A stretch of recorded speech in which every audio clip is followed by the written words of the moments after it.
Stormy seas and lost souls. Who is it? She's dreamt of this before.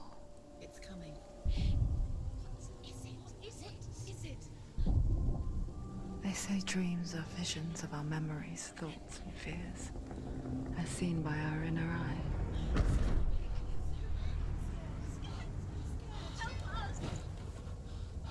But what if each one of us is always dreaming, even when awake? And we only see what our inner eye creates for us. Is this what hell is? A world shaped by Senua's nightmares. Maybe that's why people fear seeing the world through her eyes. Yes, she's scared. Because if you believe that Senua's reality is twisted, you must accept that yours might be too.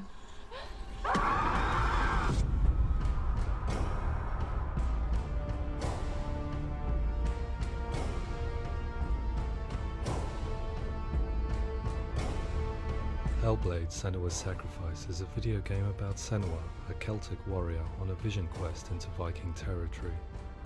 But what sets our hero Senua apart is that she suffers from severe psychotic mental illness. He knows she's getting closer. He can feel her coming closer. She's getting closer. The original idea for Hellblade was to create a classic hero's journey, a journey of suffering, but one where the fantasy world is not another planet or alternate universe, but a world that is constructed in Senua's mind. But to do so would mean putting psychotic mental illness at the center of the experience, a subject that is still considered taboo, and a challenge that was both terrifying and exciting in equal measure. In Hellblade, the starting point was a newly discovered Celtic goddess called Senua in Ashwell, Hertfordshire. When first discovered, her name was thought to be Senua, a name which I liked and kept. I wondered if Senua might have been a Celtic warrior like Boudica who stood up to the Romans. While the Romans had conquered all of Europe, there was a group of Celts up in the furthest reaches of the Roman Empire that could not be conquered, the Picts. And so the Romans built a wall, called Hadrian's Wall, that spans across Britain from sea to sea to keep the Pictish barbarians at bay. The Picts were known for their war paint, painted on with woad, and their matted hair clumped with lime. And so Senua would be a barbarian Pict in this image. What's your name? Senua. I haven't seen you before. I don't leave home much. Oh, Zeno's daughter. I have to go. Wait. Orkney is off the coast of Scotland and was inhabited by the Picts, steeped in history and mystery, and so I made Orkney Senua's home and set the stage for a crisis. In the late 8th century, the first Vikings landed on the Orkney Islands. The population of the Picts crashed thereafter, replaced by the Norsemen of the 9th century. Were they wiped out? We don't know for sure, but it would seem likely given the reputation of the Vikings. The Northmen's brutality is legendary. High-ranking leaders and chieftains of the tribes they conquered were often offered as sacrifice to their gods. The most brutal of these sacrifices was known as the Blood Eagle. I imagine Senua as a young female warrior who returns home from exile to find her partner, Dillion, brutally sacrificed to a Norse god by these hellish warriors from a faraway land. I imagine the horror of this moment and how it would have dragged her deep into mental torment.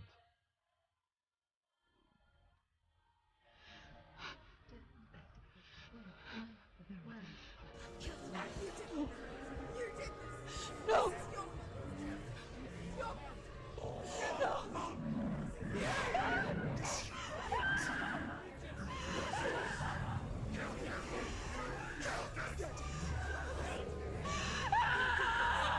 I came to learn that the Celts had a sophisticated and nuanced perspective on the nature of mental disorder.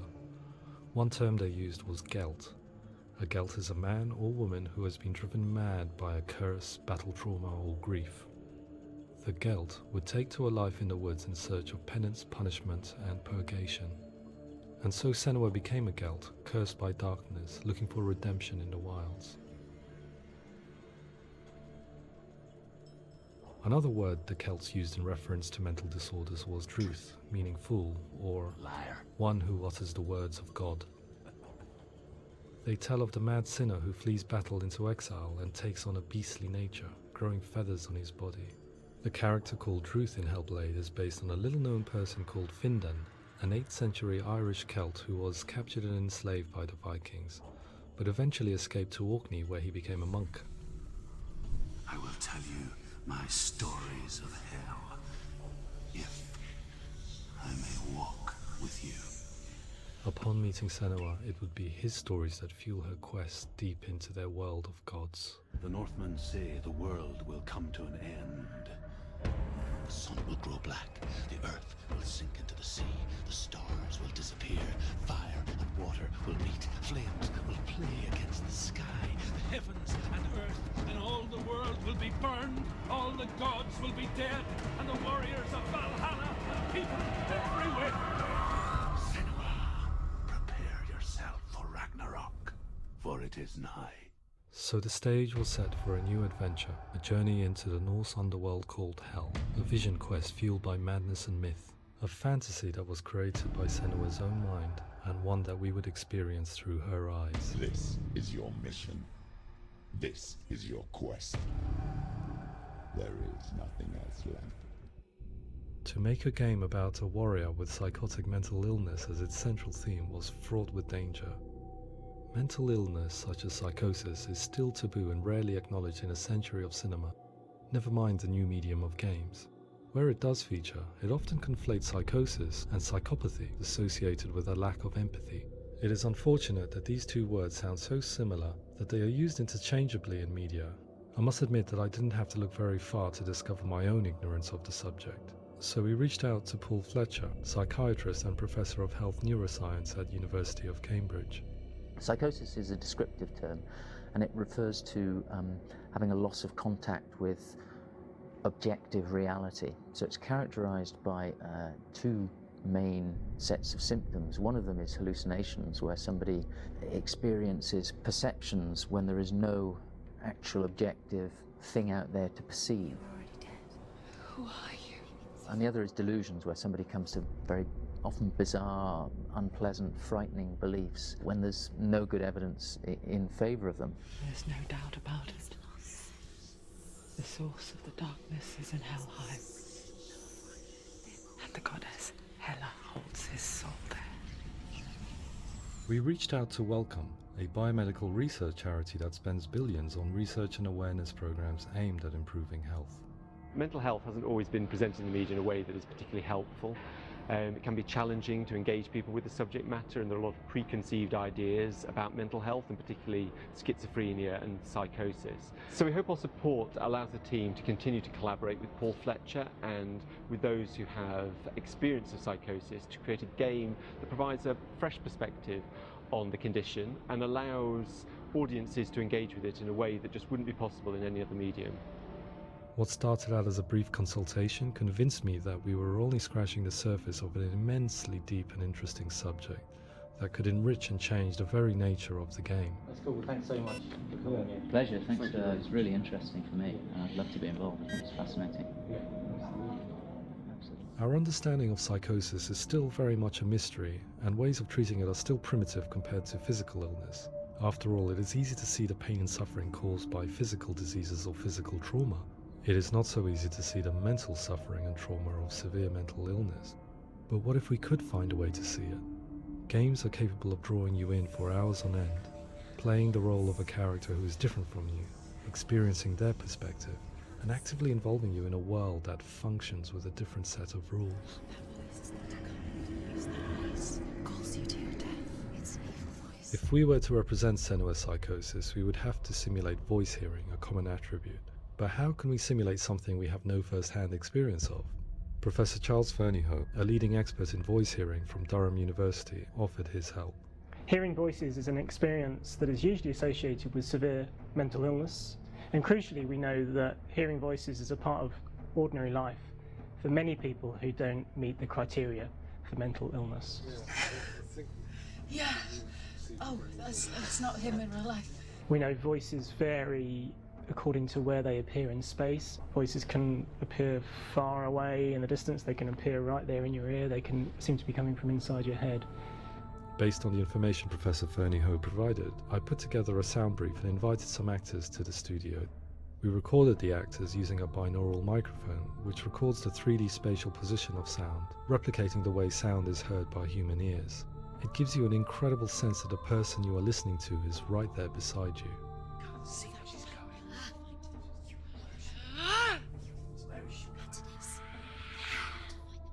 Rachel Waddingham from the Voice Collective came to our studio with 2 young voice hearers to speak to our team.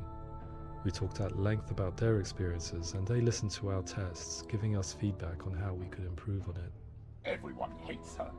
She's cursed. It's very hard to represent what this experience is like, partly because it's such a personal, intense, emotional experience. It's testament to how Ninja Theory have been listening to what the researchers are saying, but also, crucially, listening to the experts by experience. What they've come up with is so compelling. It's by far the best representation I've heard of what these experiences are like.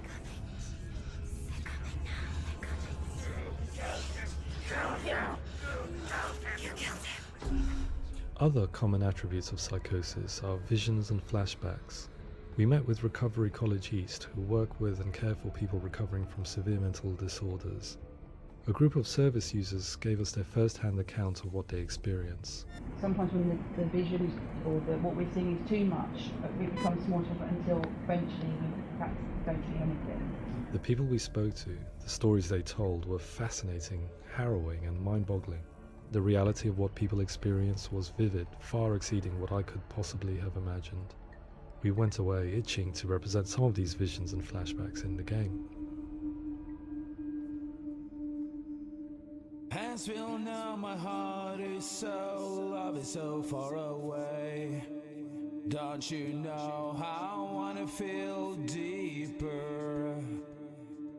I could never know how you grow, all these days are killing me. Now I see deep in me insanity does unfold. I just wanna feel deeper, deeper. I just wanna feel deeper, deeper.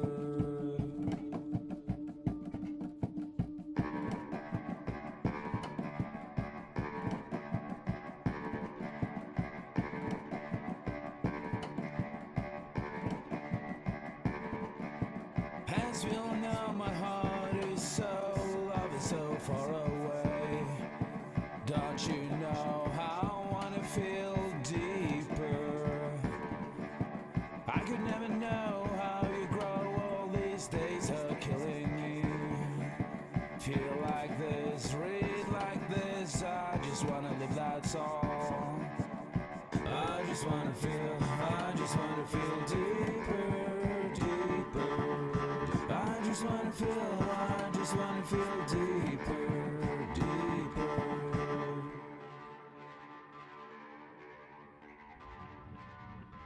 To refine our work, we continue to hold meetings with Recovery College East over the course of a year and a half, showing them what we had achieved so far and refining the in-game representations based on their feedback. With their help, flashbacks, visions and changes in perception were woven into the story and gameplay of Senua. The students that are involved in this project are incredibly excited about being involved. They have described the experience as being important because it values their lived experience and shows that despite what we have been through, all of that experience becomes valid, that actually it's something that we should all be talking about. The experiences described range from beautiful to frightening beyond comprehension. I heard of a girl who has to live with an angry voice screaming at her, slamming on her doors and walls 24 hours a day. I met someone who would often see hanging corpses in a room, so real that she would sometimes try to rescue them. The panic and fear that comes with such visions is entirely understandable, and it can be a living horror for some. Worthless, weak, pathetic. Go on, feel sorry for yourself, because there is no one left to do that for you. I was urged by one fellow that we should not shy away from showing this horror, and so I was perpetually torn in making Hellblade. Had we gone too far with our representations or not far enough? broken and lost. Just like your soul. Come on.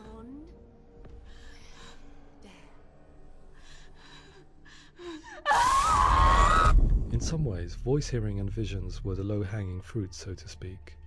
There's another aspect of psychosis that is much harder to explain, but one that I think video games are uniquely able to represent, which are often called delusions. People begin to see patterns in the world. They begin to link things that most people wouldn't link. Most of the things that we might think would be coincidence or, not worth commenting on. Nevertheless, that might have a particular salience or importance for them. One individual described how everyday words, sounds, colours and objects were steeped in meaning to him, forming a strange and sinister puzzle that he was determined to solve but could not quite get to the bottom of. It's not just brain dysfunction. It's not like the system shut down. It's actually an incredibly creative process. The person creates a world populated with voices and phantasms and terrors, and they're completely immersed in it. They believe in it. We often invite people into the studio to play the game. In one of our playtests, they played through much of the game, making associations between runes, secret messages, and the threat of darkness that stalked them. There are many things that happen in the world of Hellblade that make perfect sense within the context of Senua's mind. The dark rot that's killing her slowly from within, the secret runes of the gods that block her path to Helheim, and strange associations that exist in the game to confuse you. To complete Senua's quest, you have to internalize and accept the logic and meaning behind these things to progress. Afterwards they said that they didn't see much evidence of mental illness in the game. People with delusions of all sorts would argue the same thing, that they are not aware of their experience being abnormal in any way. I need this sword. It's important. Representing perception changes and thinking patterns within Hellblade gives us a set of symptoms common in psychosis. But people with lived experience were keen to emphasize another point, that it is wrong to define a person by their symptoms. Quite often, the illness comes not from the symptoms, but from the stigma, isolation and mistreatment that comes about from the rest of society. They say that I'm cursed. What if they're right? I needed someone to portray Senua, someone who could believably internalize her suffering.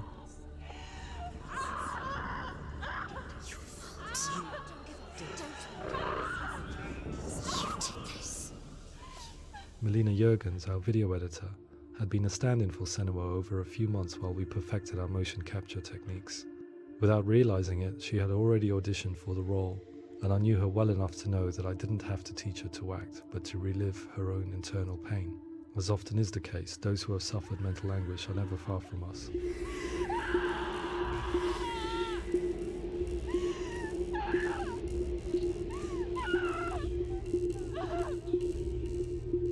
My hope is that by creating a compelling and aspirational character in Senua who feels very much real, albeit in a fantasy setting, we can provide a lens into her reality, a different one to yours, and this is where storytelling comes into play. I imagined her life based on common threads in real people's lives. She was always prone to psychosis as a child. Her mother Galina also heard voices and had visions, so perhaps there was a genetic aspect. Or perhaps it was cultural, as she lived within a world without science, of gods and superstition, as exemplified by her druid father Zimbal. Psychosis developed in her late teens to early 20s and was exacerbated by stigma and isolation at the hands of the clansmen and her father. This darkness. It's spreading. The trauma of seeing her lover Dillian sacrificed tips her over the edge, making her remodel her reality around a concept that connects everything: the darkness.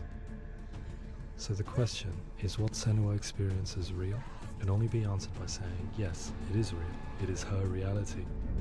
All of her suffering will have been for nothing. It's just a matter of time.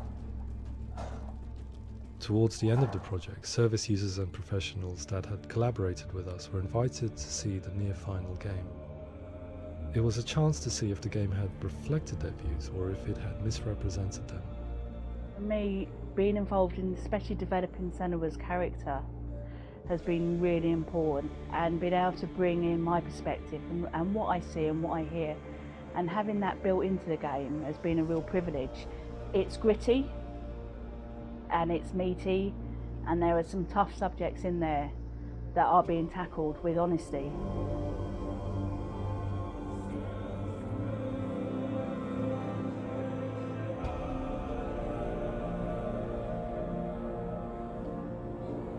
I was blown away by it today, absolutely blown away. It was just fantastic to get the opportunity to use our lived experience in a very creative way. There's nothing tokenistic about the work we've put in. It feels like we've been listened to, things have been taken on board, and I think there was a lot of realism in the game itself, and it feels very authentic.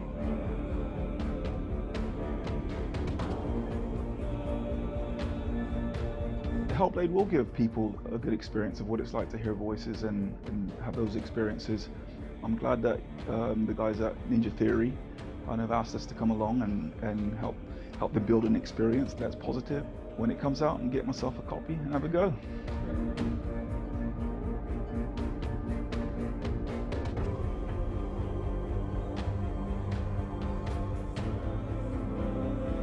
I think all the way through I was really inspired by how the conversations have translated into the game in a way that I think I didn't imagine was possible. So wonderful, really wonderful.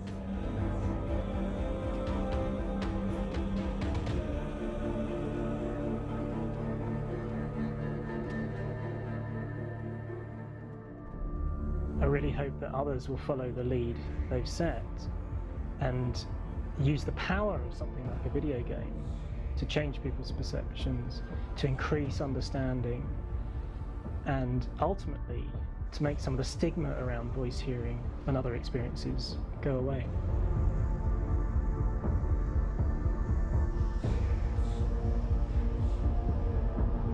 For me, it was really exciting to see something that I explore scientifically being represented so beautifully in a character who's trying to penetrate the mysteries of the environment in which they've been placed, with all of this strange uncertainty and noise and conflicting information that they're getting.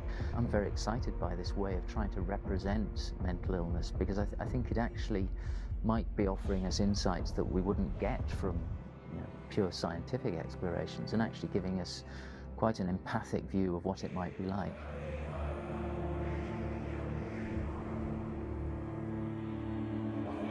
Mental illness has been with us for as long as we have been on this planet, but why? Why hasn't evolution stamped out this weakness from within our gene pool? I often pondered this question until I realized that the question had an inbuilt flaw. It assumes that being and thinking differently is a weakness. The only reason we have computers, spacecraft, medicine, poetry, art, and yes, even video games is because individuals were able to simulate new abstract realities in their minds and share them with the rest of us. We need people to be willing to see differently in order for us to progress and survive as society. And we need to be open to these new ways of seeing. And it is this spirit that motivated me to create Senua's story and share it with you.